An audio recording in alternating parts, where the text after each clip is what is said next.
We discussed this in a recent episode. Go drive if you're looking at buying say a 5 Series or even a 3 Series for that matter, or a C-Class, go and drive a Honda Accord. Have you looked at the sales of Mercedes-Benz or Audi lately? This is true. Like, they are massively on the slide. Yeah. And I think Audi is paying the price for just nakedly cloning Volkswagens. Yep. BYD did a pretty good job with the Shark. Like, its great. sales are off the chart. Understandably. That's the interesting thing about the market. Like, the market was stagnant, and yet there were like 46,000 more Chinese vehicles sold into it last year, which means that established players paid for that by losing sales to the Chinese. And BYD's a shining example of that. So imagine if that gathers momentum. They do a halo model of the Shark 6, and you've got like Hilux Rogue version of Shark 6, or you've got a Raptor version of Shark 6, Raptor equivalent.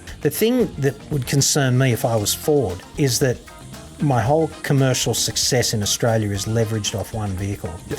Every other product in Ford's range is shit.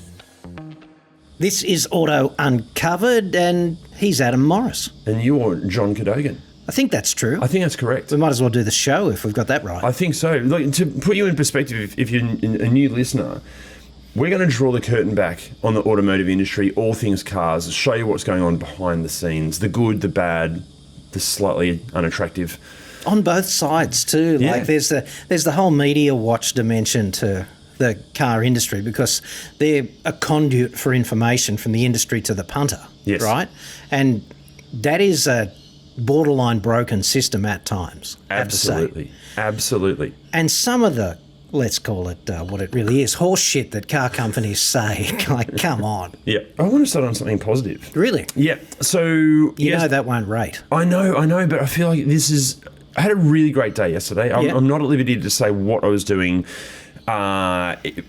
I'm just going to say it. We were doing some promotion for a rally Targa event that Jim and I are competing in called the Targa Classic. Okay, so this is a trousers on good time. Really good. And we had to shoot a whole bunch of different cars yesterday, and some absolutely phenomenal ones. I'm just going to throw some names at you, and give me a positive and a negative about each of these cars. Okay, hit me. Lancia Delta Integrale Evolution. Not too many people in your street have one. No. Getting spare parts, something of a challenge. Yep. Full rally homologation Renault 2 Turbo. You know, the wide body one, black and white and yellow thing? Awesome looking car, but every time you chuck it at anything, it'll just look back at you and say, is that all you got? Volvo 850R wagon. It's the anti-Volvo. The ultimate anti-Volvo. Nissan R32 GTR. Oh, R32, just such a classic. Like, yeah, it's one of those cars that you can't live up to its aspirations either. Like, it's such a halo, but it's a bit like dating a supermodel. You just can't measure up. You never measure up. Not that I've been there and done that, but, you know, I imagine it's like dating a supermodel. The last one I'm going to give you, I was thinking about going through all of the cars, but we would be here for days. Alpine A110. Everyone thinks it's a BMW, but you don't. Yeah. So that's a phenomenal little car. Yeah. The thing I love most about this event is that the range of cars that are going in it is enormously broad. Also, Jim and I, for those listening, I have a YouTube channel called Redriven. That Jim, my offsider in that, is our resident mechanic, and we do some motorsport stuff. And last Thursday, we were competing at the North Shore Sporting Car Club's Tarmac Sprint Series. The range of cars at this thing, you had everything from... There was a Mitsubishi Evo, which even the World Rally guys are going, wow, that thing's built. This thing had all of the horsepower, slicks, out of control fast. Then there were some guys that turned up in a VN Commodore that I reckon they bought for a case of beer and a handshake an hour before the event. From Abdul on Facebook Marketplace. It was hilarious. And they were having as much fun as the guy in the Evo. See, that's the thing, isn't it? If the barometer is fun, you don't have to spend the big bucks.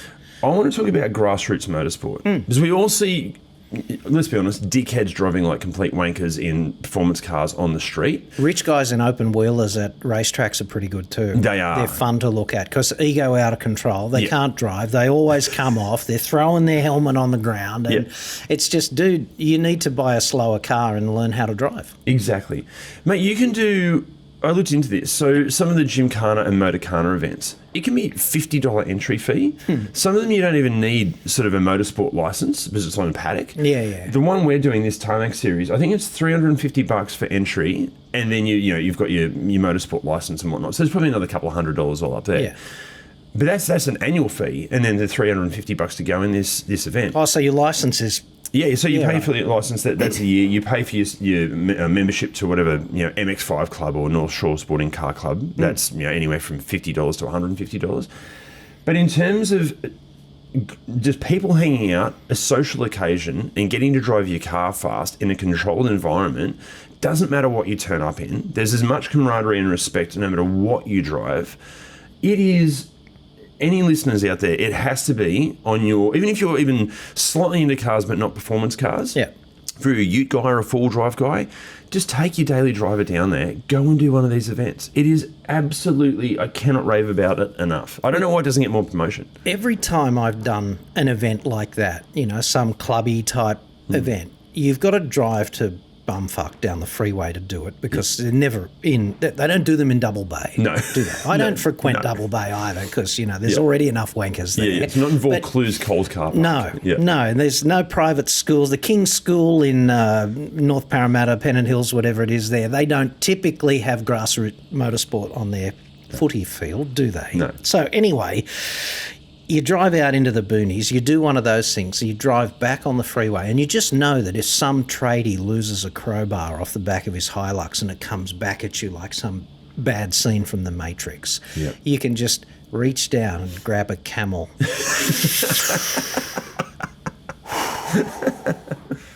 Swerve out of the way, regain control, and do it slick. Yep. You know what I mean? And that's what people who can't drive never experience. I mean, they're taking their cars from A to B. They've got licenses. They're on the road around us, which I find terrifying. But that kind of experience just keeps you sharp. Absolutely. You know what I mean? Yep. And it teaches you all these fundamental things that you see rich dudes in open wheelers at racetracks, they overdrive all the time. And they don't subscribe. You know how the US Marine Corps tells recruits to learn to shoot and to move tactically? They say slow is smooth and smooth is fast. Yeah. And that's exactly the way driving is. I reckon if you took the average rich idiot and just said, hey, dude, come here. Just instead of 11 out of 10, just do 7 and we'll run a stopwatch. And they'd be a second quicker a lap at least. Even driving out there, if you're about to race your own car, I think the day, 2 days, 3 days before, you end up driving a little bit more conservatively because your brain's going, I've got to go and do this track day on Thursday night. So I'm just going to take it easy. On the drive there especially, you're going, I just need to be conservative here because I need to save my brain power and make sure the car's okay for the event. Yeah. You do the event and you're not pushing it to 10 tenths because the track doesn't allow that. But then on the way home, you've kind of worn out all the adrenaline and all the kind of I'm going to say masculine ego where you want to drive like a complete wanker on your drive home. Road. Yeah. So you drive home calmly, and you're right. Your reflexes and reaction times are almost at not Formula One level, but it feels like Well, it. you're looking down there. You're looking further down the road, and you anticipate stuff, and you're more in touch with the edge. Like, have you ever read that thing that Hunter S. Thompson wrote about riding a motorcycle on I think it was the Pacific Coast Highway at midnight kind of thing? He talks about the edge, right? Like the difference between life and death, because he went and embedded himself. He was the first one of the first of those journalists, like George Plimpton as well. He was one. They went and did stuff. They didn't just report. They went and became part of the story by embedding themselves. I mean, Plimpton went on to one of those gridiron teams, like a A-level gridiron team, and for a demonstration match, he ran as the quarterback for like one or two plays, and he just fucked it up royally and got creamed every time. And he'd practiced this stuff with them and just blew it, right? And it was a much better story. He got in the ring with someone like George Foreman as well, like bravery, right? Hunter S. Thompson embedded himself with Sonny Barger, whatever his name was. I'm digging pretty deep here. I haven't thought about it for years, but he was the boss of the Hells Angels. So Hunter S. Thompson went and effectively didn't join the Hells Angels, but rolled with them. Yeah. And he ended up getting his head punched in right at the end of it because Sonny Barger didn't like part of his story, and he had some altercation with them, which always ends badly. If it's you v Hells Angels, I wouldn't be backing you. You know what I mean? So he did that kind of stuff, but then he wrote this piece about taking his motorcycle out in like the 70s and just opening it up on the Pacific Coast Highway, and he did this sort of inner dialogue about, is the edge in here or is it out there? Yeah. Kind of thing. You want to read it. It's Midnight on the Coast Highway, it's called. All right. It's a really classic piece of automotive journalism from a guy who is not a journalist. Journalist. Hunter S. Thompson is probably the prototypical modern journalist, but also a drug-fucked idiot. Yeah. You know what I mean? Yeah. His daily routine, I remember looking, something came up about his daily routine of consumption, and it was wild. Anyone out there, just Google Hunter S. Thompson daily routine. Oh yeah, but the thing about that is it's easy to judge elite performers by the standards of mundanity, because we always, I'm mundane. I don't have any particular talent, and you look at somebody who's a really elite performer and they're so deficient in so many other ways. I mean, Hunter S. Thompson's brilliance as a nouveau journalist derives from being so deficient in so many other ways. Like you can't have the one without the other. Look at every elite performer. They're often just shitheads or like that. They're deficient in some way. Can't hold down a relationship. Can't knuckle down, and there's no work ethic or any of that. But when they get behind the wheel, or when they sit behind a keyboard, or whatever it is, fencing with a bloody little pointy rod that you want to stick through the heart of your opponent, they're really good at that. Yeah. I think that's why I'm always blown away when we meet racing drivers that are actually really great people. I'm just going to throw the name out there. Josh Buchan's an example of this. Yeah. Lovely He's guy. He's a great guy. Can steer. Seems to be in a really solid relationship. Yeah. I can't find anything wrong with the guy. It's really annoying. He won't last. No. But then I look at other racing drivers I've worked with, and I'm like, you don't have a personality. Fighter pilots are the same. Yeah. Yeah, it's funny. You get that extreme level of ability. It doesn't go the other way. But overall, Grassroots Motorsport, please. If you're into cars, you've got to give it a go. But the thing is, these elite performers that we all aspire to be at some level, Ayrton Senna or something, none of us can be Ayrton freaking Senna. No. But you can be in the top 3 or 4% of all drivers. Everyone could be. It's just a question of, do you want to do that, and are you going to devote the time? Yeah. But the difference between being in the top 3% and being in the top 1/10% is bigger than being right at the bottom and going to the top 3%. Like there's a bigger gulf there. It's harder to span that gap.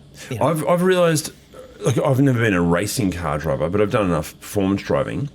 And it wasn't really until driving with the likes of Warren Luff or Rick Kelly or Josh Buchan, any of those proper actual racing car drivers, that you go, oh my God, that's a different mindset. That's a different level. There was a shoot I had to do, and it was Rick Kelly and Warren Luff. And there were 3 of us. And it was a sort of a drifting kind of scene through a corner, and I just very quickly became aware of how my immense lack of talent. And I can get a car sideways and can do enough track days. Sure. No. Versus guys that do it for a living, that just repetitive motor skill, you just go, oh, okay, this is you're in a different level. The amount of brain power it takes me to have a car sideways around a corner at any kind of speed versus the little brain they're using, it's like them walking. You just go, wow, this is incredible. Yeah, I had this experience with the late Possum Bourne, right? Wow. Like Subaru Australia stumped up all of these Halo STI WRXs, right, throughout the years, and we ranked them. We went out to Eastern Creek for Motor Magazine. I wrote the story. Possum Bourne did the driving. I sat in the passenger seat, and we went really, really fast in all of these Halo STIs. And then I took one during some break and just had a few laps and quietly looked at the time in between my time and Possum Bourne's time, right? Yeah. And it was like a quarter of a second or something. Yeah. And I was pretty chuffed with that. I went, hey, a quarter of a second. He said, yeah, in a 10-lap race, what's that? Yeah. 2.5. What about 100-lap race? What is that? I went, thanks a lot, dude. Yeah. You know, thanks for I'll just gut myself now. But that's what it is. For these guys, a tenth of a second is everything. It's like night and day. It's the difference between the checkered flag and being a back marker. Yeah.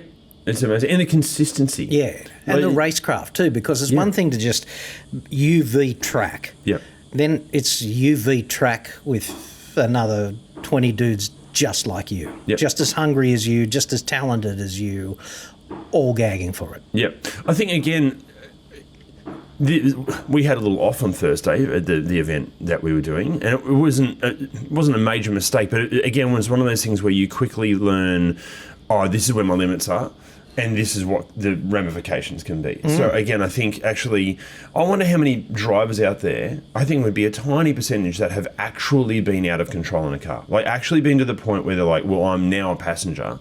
Sure, waiting for the scenery to stop. Yeah. I think it's important to know what that feels like, because it's terrifying. And these events are fantastic at that. And you don't need to be like sliding into a wall, just out of a corner with some plastic bollards. Those plastic bollards at anything above walking pace will hurt the car. You're going to dent the car. Yeah. And to kind of feel the car shimmying on its way to one of these bollards, it's a really important thing to feel. So when you're back on the road, you go, oh, okay, no, I don't want to feel that when there's potentially pedestrians or someone's house on the other side. Or oncoming cars or all of that stuff that you really, in good conscience, don't want to hit. I don't know how it is for you on a track, but I'll tell you how it is for me, right? It's all about cognitive bandwidth because if the car's here and you're here mentally, you've fucked up already. Yeah, absolutely. Because it's so easy to overcook it. You've got to have the map of what's ahead, and you've got to be like 10 seconds ahead. You've got to be thinking about not the next bend and not the bend after that, but how you're going to set up and everything in between where you are and the next bit that you're thinking about. That's got to be sorted, locked and loaded. Yeah. You've got to have it all programmed and ready to rip. And at times, something happens, you do 15 laps, your brain runs out of puff, and all of a sudden, the car and you are in the same spot mentally. That's when I fuck up and overcook it. Yeah. Right? Because it's just like I can't cope with that anymore. Yeah. And the other thing that these grassroots motor sport type events and these track tests with magazines and things like that taught me is that it doesn't matter how fast you drive on a public road, you're still not really having a crack, but the risk is off the frickin' chart. Absolutely. So people have a crack through Galston Gorge. Pro tip, there's inadequate systematic protection to have a real crack. And if you do have a real crack, everyone coming towards you is at risk, and so are you, because you could come off. Yep. And there's a very unforgiving environment kind of thing. And that's why I always have a little bit of a laugh when you see someone get caught out in public having a real crack, drifting in public or doing something like that. I do think we've got that out of control, though, because there's a lot of people who aren't quote-unquote hoons who are just as dangerous. Yeah. Like incompetence is just as bad. Oh, I argue potentially worse because they're not aware of it. If you're a hoon and you can keep yourself under control more or less, you're probably a pretty good driver. Yeah, exactly. And young guys full of testosterone, I get that we've all done it where you drift a car out of a roundabout or something, and that was probably not the appropriate thing to do. And obviously, the young hoons can crash a lot. The figures show that they are the highest risk demographic out there. But having a little bit of a sideways step at times on a public road is, at low speed, not that dangerous. No. I know there'll be plenty of people go, oh, you're condoning hooning. I'm not. I'm just saying that the speed, and in some situations where there's adequate sort of systematic protection around you and no one else, and you can see for 100 metres in every direction kind of thing, and you've got it, that's probably not that dangerous. But incompetence? But incompetence, like not seeing someone come out, breaching a stop sign, and the signals are all there for you to see, but you're, looking at your phone or having a cheeky look at Apple CarPlay or something when you should be, monitoring the driving environment. That's far more dangerous. And so is your actual hoon who wants to go really, really fast. If he's having a crack and he's at like 9.5 around a bend and he can't see around it, that's off the chart as well. It's much more dangerous than what a news anchor on 7 News would call hooning. Yeah. I had a near incident the other day, 3-lane driving. There was a car sort of slightly ahead of me. I tried to stay out of people's blind spots, but then there was a girl in a Tesla Model 3 in the left lane. That left lane becomes car parking. And we're driving along, 60 kilometre an hour zone, and I'm going, she's not braking yet. I can see that there's a car parked in her lane. She's not braking yet. Yeah.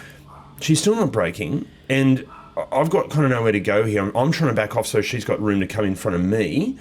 But at this point, I'm like, this is going to be bad. That car went into the full autonomous emergency braking, like lock-up flashing lights. But she was looking about a metre in front of the car. She just did not see this car up ahead. The other thing dipshits like that do, though, is they get in that position, they just indicate and move, and they expect the world to accommodate them. So you got to be careful about that, right? Well, I was backing off to go, hey, there's a space here, dive in. But by that point, it was all too late. But I thought, that's just a parked car. If she's just driving around and she's looking a metre in front of the car, or maybe 2, and a kid runs out, or anything happens, this level of incompetence, she wasn't a hoon. She was driving the speed limit. She was doing everything right. Full self-driving, dude. Oh, my God. On. I read this account the other day in some online newspaper. It was a crash that, no one died, so this is kind of amusing, except for the cyclist who was bleeding all over the road before the paramedics turned up, right? This cyclist gets cleaned up by a car that changes lanes to the left on top of the cyclist, knocks them off their bike, and thankfully they stop. But the conversation that ensues is, the driver to cyclist, you must have done something wrong because my car has a system in place for that. So this must be your fault. Oh, my God. I'm going, that's the next thing, right? What?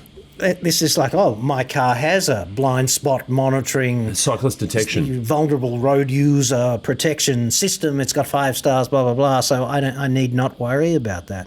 Whereas on my world, the best systems, like the safest systems, are the ones where you've got these systematic safeguards overlaid with a whole bunch of human protections. Yeah, this is a bit like see that little thing down there on the floor. It's a oxy fuel brazing kit, right? It's a white canister and a yellow canister and some tubing. Yes. Yeah, full of oxygen in the white one, and the yellow one's got this thing in it called MAP gas. You mix them together and, it's magical. It's great. It's just like being in hell. Okay. Only you get to be Satan. So anyway, there's a couple of things in line there called flashback arresters, which are exactly what they sound like, and they stop the flame getting sucked back into the bottle. Yep. That's good. That's good. It's particularly good with acetylene, which is Satan's gas, properly Satan's gas. Okay, so you need flashback arresters for that. But the other thing you've got to do when you use oxy fuel heating or cutting process is you turn the oxygen off first. And if you turn the oxygen off first, it basically eliminates much of the flashback risk anyway. So that's an example of a system that routinely takes place in industry where you've got a systematic safeguard built into the actual machinery, the mechanism of, and you've got a human safeguard as well, which is all operators are taught to turn the oxygen off first. So that takes flashback risk and out there. Yep. So if you've got stability control in your car, that's great. But that doesn't mean just go for it, dude. 11 out of 10 into every bend and let stability control sort things out. You've got to be kidding. Yeah. Both things together, 2 thumbs up. Yeah. Yeah, it's scary. we discussed this before in terms of ADAS and safety systems. It should be making the world a safer place, but road tolls keep going up. So cars have never been safer, but we've still got a problem with the road toll and injuries on road not going all that well. Obviously, we need safety systems, but then there's got to be a point where are people getting too reliant on the safety systems, thinking that they're just going to be looked after? This is where you and I are going to disagree on whether or not the roads are adequately safe. They are. Yeah. They're beyond safe. And in fact, if you look at road death and road trauma and you control for dickheads, right? If you control for pissed idiots, and I'm talking about the kind of drive, you can see them coming from a regulatory point of view because they've been disqualified for 10 years and they drive anyway in unregistered cars and they drive pissed, right? So if you control for that, meaning if you take all of the trauma that's associated with that kind of scumbag, you take it out of the figures, and then you just do that with all of the trauma that happens. You take foreseeable scumbag behaviour out, then the actual level of risk that is posed by and faced by a society full of just fairly conservative drivers who largely obey the rules, right? Driving is spectacularly safe. But I'd further argue that even with the trauma and death rates that we have on the road at the moment, driving is spectacularly safe and the trauma associated with it is worth it, okay? Like, it's worth it.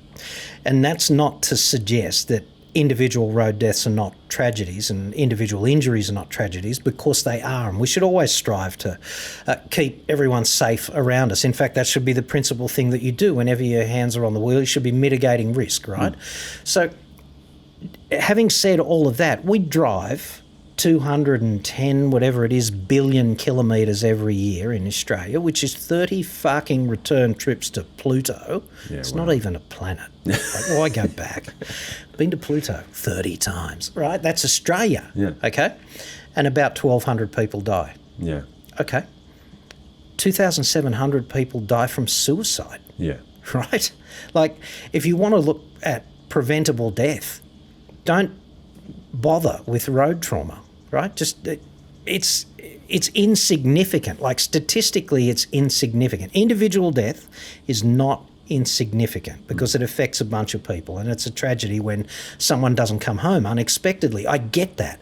But if you look at a population level, driving is not one of those things that you could in good conscience describe as even vestigially risky. Yeah. It's just not.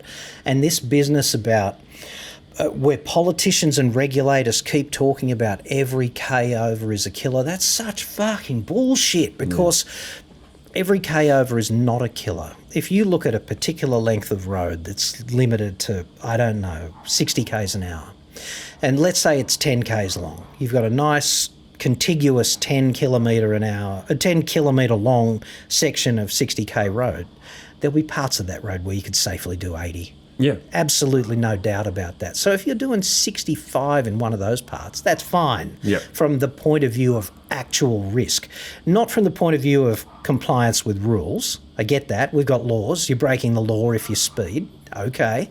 But this rhetoric from our regulators is bullshit, and this business about net zero is bullshit, and there's never been a benign transport system. Never. Like, horses and carts kill people. Walking down a bush track kills people. Yeah. Snake jumps out, bites you, you're dead. Yeah. That's how it is. The space shuttle killed people, and everything in between. Walking down the track and the space shuttle killed people. There's never going to be a benign transport environment. So,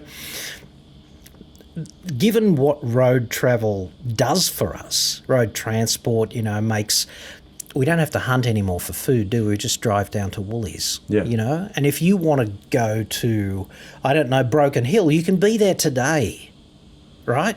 This is more mobility than a Roman frickin' emperor. Yeah. So when you think about what road transport gives us and what it costs us, it's firmly, if you look at a cost-benefit analysis, it's firmly skewed towards the benefit. And the cost is an unfortunate level of trauma and death, but it's almost inconsequential in comparison with the benefit, and the real risk is very low. And if the regulators got those scumbags off the road, that would be the single biggest improvement. It's not you doing 67 in half an hour's time on the way home down some hill with no side streets, with great vision on a perfect day. It's the scumbag coming towards you who is pissed, drug affected, 2 unrestrained kids in the back, disqualified for 10 years and driving an unregistered shitter. Yeah, 100%. That was awesome. So road trauma is not terrible. Individually it is, but collectively it's #worth it. Yeah.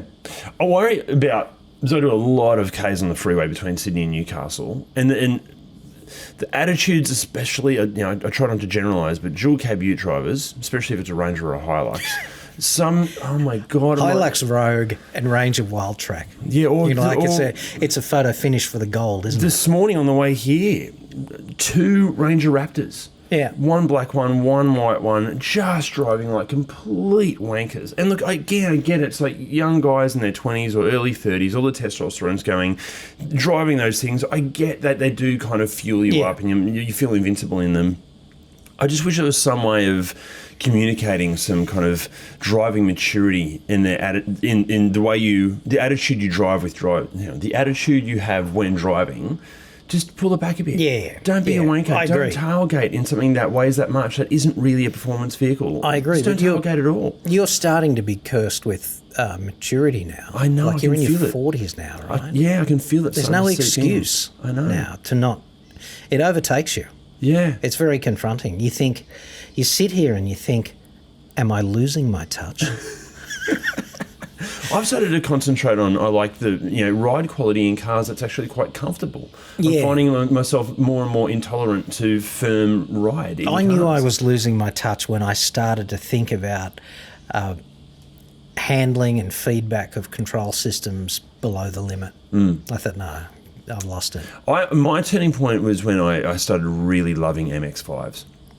If you're quick in an MX-5, you're quick, dude. I know, but I think there's a point as a male where you're into Ferraris and Lamborghinis in your 20s and that's amazing. And I can't remember what age I was, because I remember looking at MX-5s when I was in my 20s and 30s going, whatever, hairdresser's car. Yeah. Whereas now, I do not lust after a Ferrari or a Lamborghini. Give me an NC MX-5 with some nice suspension. Supercars leave me so cold. Oh. Like, they're lovely to look at. Yeah.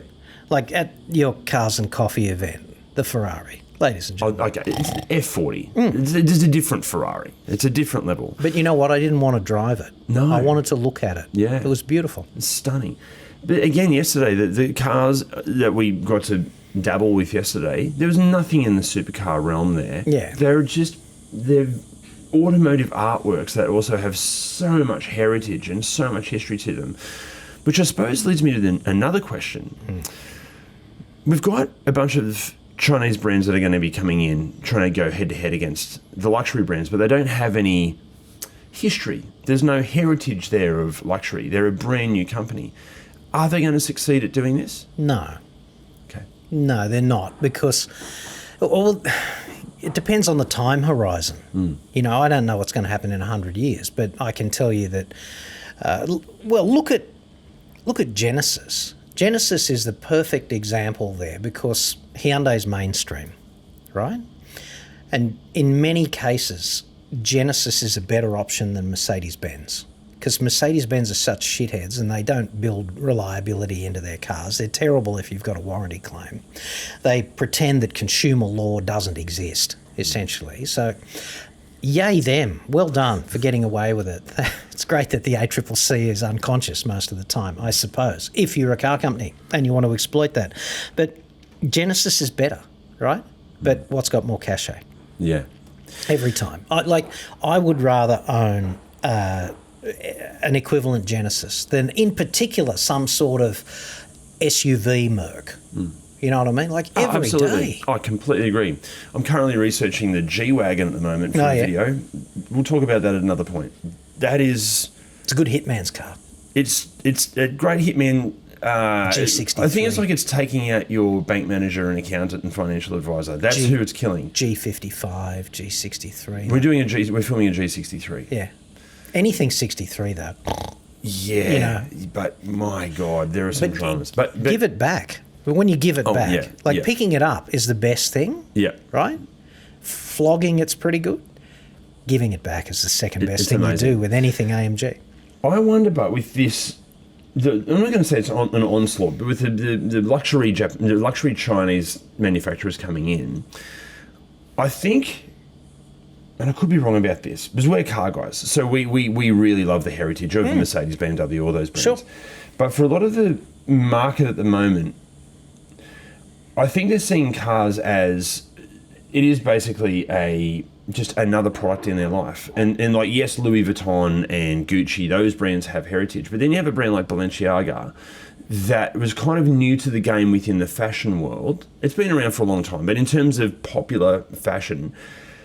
And they were the first ones that came out with the big, ugly sneakers. And they're kind of like ugly on purpose. But it's still a massively successful luxury brand. Sure. I do wonder if some of the luxury Chinese brands, if they get the product right and they get the marketing right, for a big chunk of the market where they just want to be seen in the latest, highest tech, look at me, look at how much money I've got, I think there's a chance that these could actually work here. Well, you do get points of inflection that are unpredictable. Right? And Tesla was that. That. Yeah, exactly. Tesla's grossly overvalued, and by any objective assessment, it's on the slide, right? Because no new product. And they've done all of this kooky shit about humanoid robots on Mars. Yeah. Forget cars. Let's humanoid robots on Mars, dude. A pro tip, we're never getting to Mars. Yeah. Human beings are not going to get to Mars. Not in the next 100 years. Not going to happen. Why the fuck would you bother? Because we could just go to the moon anyway. That's easier to do. Still pretty difficult. You want to build a city on the moon? Have at it. It's like going to Mars is crazy. Yeah. Okay? Mars has only slightly more atmosphere than the moon. It's only got twice the gravity of the moon. Getting there is properly difficult, being irradiated endlessly when you're there. The list goes on, and all of this palaver about going to Mars. Anyway, the reason Tesla is successful is because you've got this weapons-grade, charismatic bullshitter who everyone previously identified with. Yep. That's because Musk was Tesla. I don't know that he still is Tesla. Maybe he still is for some people, but he's such a charismatic bullshitter, and everything he touches turns to shit except Tesla, like the Hyperloop, the reusable rocket. Well, reusable spacecraft. What the fuck was the space shuttle? Yeah. Right? And the launch history for this stuff and the number of... Anyway... You need someone like Musk to take a concept like a boring electric car and turn it into an object of desire. And I'm not sure the Chinese have cracked the code on how to do that. And people like Musk, thank Christ, don't come along every day. That's a really great point. I wonder if they aligned with... Because obviously the influencer and celebrity cachet and the power that can bring is absolutely enormous. Hence brands aligning, Tag Heuer aligning with whoever it is, and George Clooney spruiking coffee. Wasn't the first Range Rover Evoque design based on Victoria Beckham's ass or something? I think she had something to do with the overall design. She had input. She had input. Yeah. She said, "No, how does this look? But does this inspire you?" But I do wonder. I think. She probably didn't say it that way. No, I just wonder if these Chinese luxury brands align with the right people. I think I have a funny feeling it could work. No, alignment's a different thing. Alignment is like, here's a footballer who drives our whatever.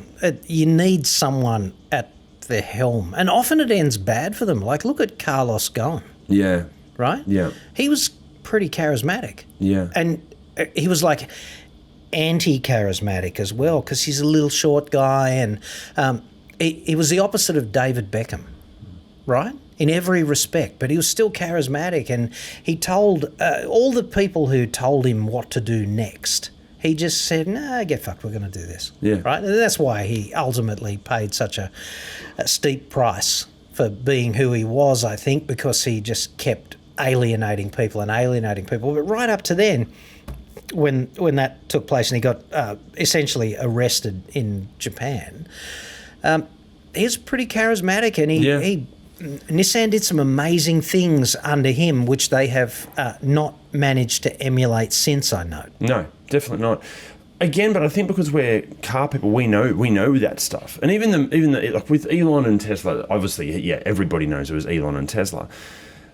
And definitely, I think at that start point, that was a huge part of it. Whereas now, like, not that people have ignored the fact that Elon is still part of the company, but Tesla still have that sort of that brand cachet, that attraction of like, oh, I have a Tesla. But it's a aspirational product. It's a product of Musk and who he was before he slept with Orange Man.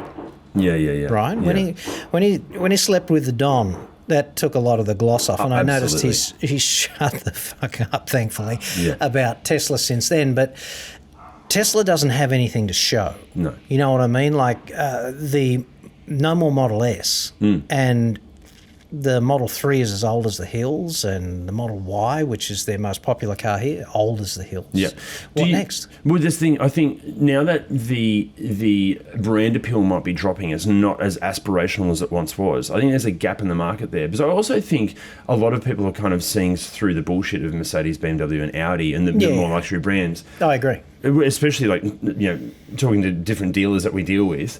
Yeah, there's not the same. It's like people are going, hang on a sec. Is this all just brand name bullshit? So there's a gap in the market. I think Tesla used to fill up. Electric car buyers are less take Tesla to one side, but your buyer of non-Tesla electric cars is not a brand allegiance guy. No. And he's not a car guy. He's an appliance guy. He's like, he might be a little bit like Apple or Android kind of guy. Right, so there's brand allegiances like that, but when it comes to cars, they don't represent what they represent for us. They don't represent that for your median non-Tesla electric car buyer. So I guess if you've got an objectively superior luxury product, then you could cut through with that. But that hasn't been Kia's experience with the EV9, which is a beautiful electric SUV. Like, it's a beautiful large electric SUV, goes really well, sells about 20 a month. Yeah. Right? Yeah. And Ioniq 9, which is EV9 in drag, in Hyundai's drag, that's built to order because stocking it's a joke. Yeah. Right?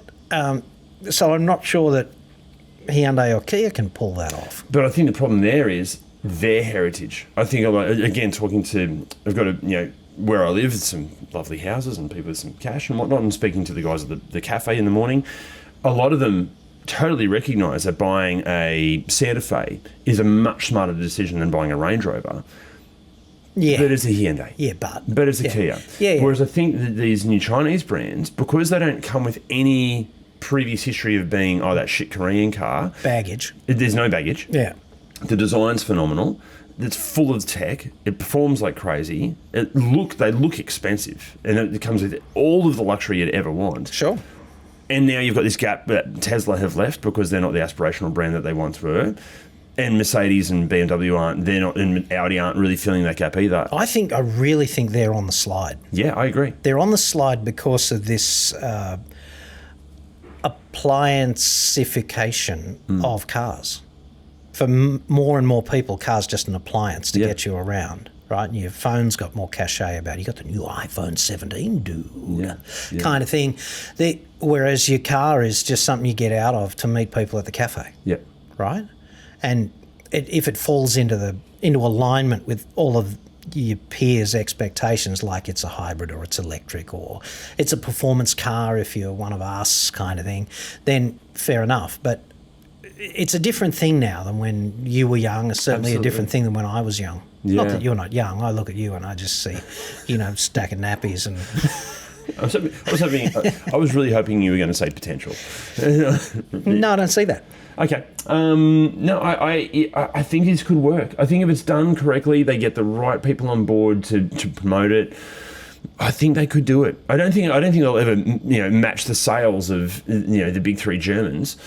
But I think there's a market there for Have it. you looked at the sales of Mercedes-Benz or Audi lately? This is true. Like, they are massively on the slide. Yeah. And I think Audi is paying the price for just nakedly cloning Volkswagens. Yep. At the entry level. And they've always been shit. The Germans have always been shit at the cheap luxury German car. Yeah. Right? Like, a cheap Mercedes-Benz is not as good as a Corolla. No.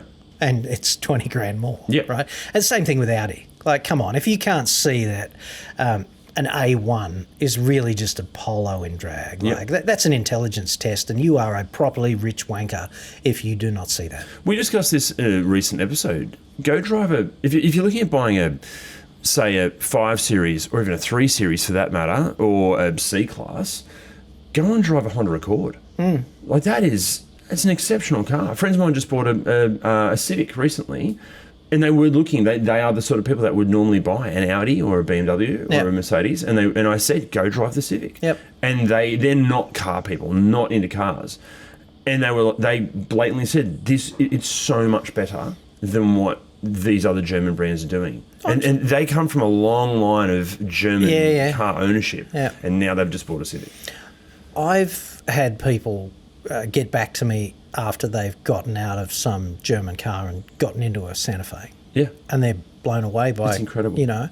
The other thing that happened to me the other day was I was at the servo filling the ute up, right? And a Sonata N-Line pulled up and got fuel. And I thought, that thing is the tits. Stunning It just car. looked beautiful. And it looked beautiful driving up, and the rear looked just a gorgeous car. Like a gorgeous car, beautifully executed, but unfortunately in a dead segment where everyone who owns one is still thinking about buying a Merc. That's one of the sad things about the automotive industry at the moment. That segment maybe has never been stronger. Like the product's never been better. The but product's the segment fantastic. is like, and no one's buying it. It's dead. That Sonata, whoever designed that, they've nailed that balance between. It's beautiful. It's stunning, but they've nailed the balance between we're going to do something different here, but not Kia Tasman different. We're just going to nail. It's still recognisably a really lovely, beautiful shape and great looking car, but it's just different enough to make you go, "Oh, that's interesting." God, they've nailed it. I think we should all write a collective letter of thanks to Kia for the Tasman, because it's such an interesting study in how not to do that. I know. It doesn't matter how good it is. It doesn't matter. It could be the best SUV in the market, best dual cab ute in the market, but overhyped to every step was just perfectly bad. Right? Yeah. Overhyping the crap out of it, getting all this washed up bloody sporting has-beens associated with it a year out, and then actually standing up in front of people and publicly promising to sell bloody 20,000 of them, when in reality, really only going to sell about 5,000 a year. How nervous were the management knowing that design was going to go out to the public? I think that defibrillators all around in the boardroom, like, you're kidding. Yeah. They must have been like that. Because as much as they hate being criticised for it, I don't get a big sense of disagreement about some of the fundamentals. Yeah. You know? Yeah. But it's just fascinating, because some things should probably not be as popular as they are, and some things should be more popular than they are. Like, there's an inversion of performance and substance often, and it's either way. You know, sometimes the substance is not as good as the performance, and sometimes the inversion of that. Yeah. But Tasman is there. It's interesting because of the way they did it and the expectations they have had. And what's going to be really interesting is to see how they dig themselves out of this hole. That's the final chapter of that book. Yeah, I'm really excited to see what the redesign looks like. I know they're working their bums off to get that thing out as quick as possible.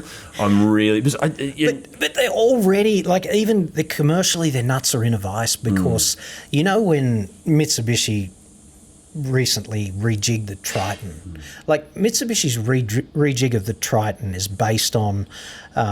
maybe rejigging about 20% of it, and the rest of it's all kind of the same, because you don't have to design it from the ground up. No. You know, Tasman is 85% ground up redesign, not including the engine, Yeah.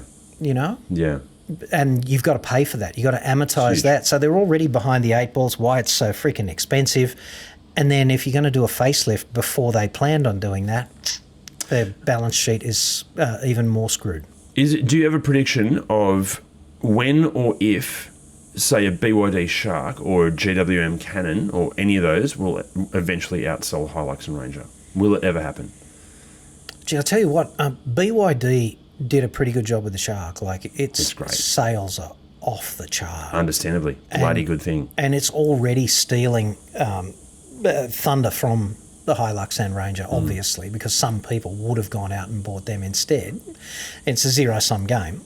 So that's the interesting thing about the market. Like, the market was stagnant, and yet there were like 46,000 more Chinese vehicles sold into it last year, which means that established players paid for that by losing sales to the Chinese. And BYD is a shining example of that. So imagine if that gathers momentum. They do a halo model of the Shark 6, and you've got like Hilux Rogue version of Shark 6, or you've got a Raptor version of Shark 6, Raptor equivalent. High performance, bigger battery, whatever it is, bigger engine, doesn't matter. Just something to aspire to beyond the sort of vanilla Shark 6 level. Then incrementally they'll do more and more damage there. And the thing that would concern me if I was Ford is that my whole commercial success in Australia is leveraged off one vehicle. Every other product in Ford's range is shit. Like, Everest really is just Ranger, so they're joined at the hip. Everything else just doesn't perform. There's no other Ford that performs. Like, okay, they've got Transit Custom, yay, but how many of those are they really selling? If Ranger falls over, or if Ranger dies the death of 1,000 cuts because BYD and GWM figure out the secret sauce of incrementally just sticking it to Ranger, then Ford doesn't have other products that they can leverage. They can't survive on the Mustang. No. No. Those halo cars like Mustangs, they sell their tits off initially. They're a bit like Stinger, you know? Stinger went bing and then flatlined.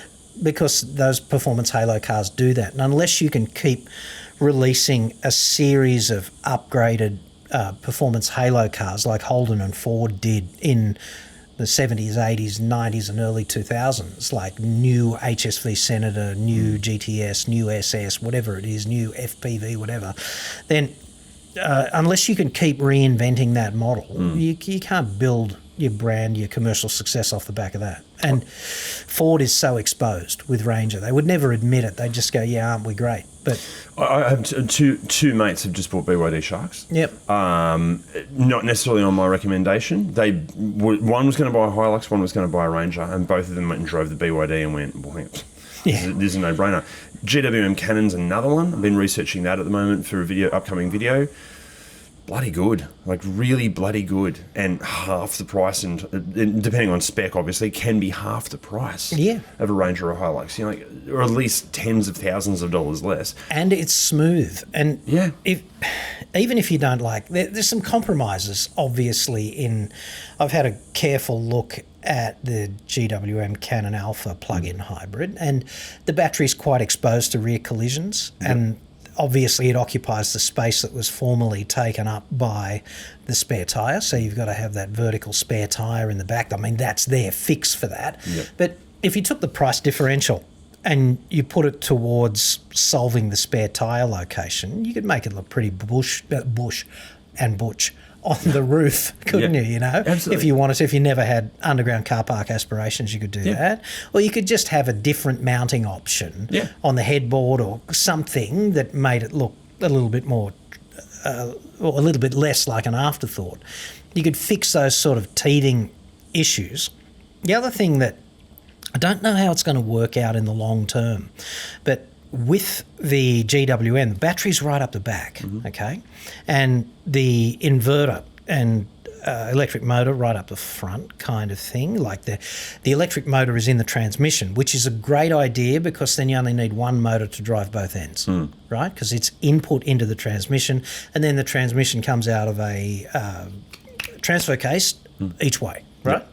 So that's a good piece of efficient design. You've got the battery up the back and you've got the motor up the front, and that means you've got a cooling system up the front as well, and you've got to have like delivery and return lines that span the whole car. So you've got 11 metres of coolant plumbing along the car just to keep the battery nice and cool. And I don't know how that plays in 10 to 15 years. Yeah, it's going to be interesting. I think that market, I don't know, I just...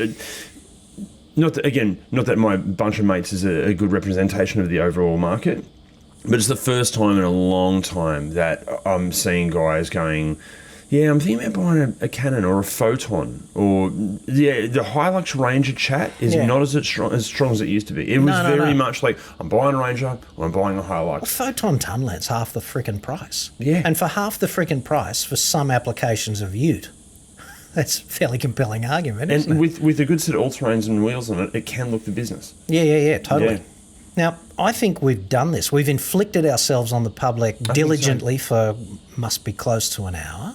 Pushing it, yeah. It's an hour of their lives they're never getting back. You know that. But hopefully it was an entertaining and enjoyable and informative and educational experience. If you're painting your deck... like, perfect. Stuck in traffic. Dude. Yeah. Like, I can't imagine anything worse than... painting the deck, painting anything, painting the Mona Lisa. Right? I'd want to listen to us. Perfect. I'm back into painting, you? more artistic stuff. I should put our podcast on as the background. That'd be good. I don't know if I could do that. I couldn't listen to myself talk for an hour while I'm actually doing something. Rembrandt, eat your heart out, dude. You're actually quite talented as a painter, but don't tell anyone I said that. And thanks, mate. I appreciate it. All right, next week. Done. See you soon.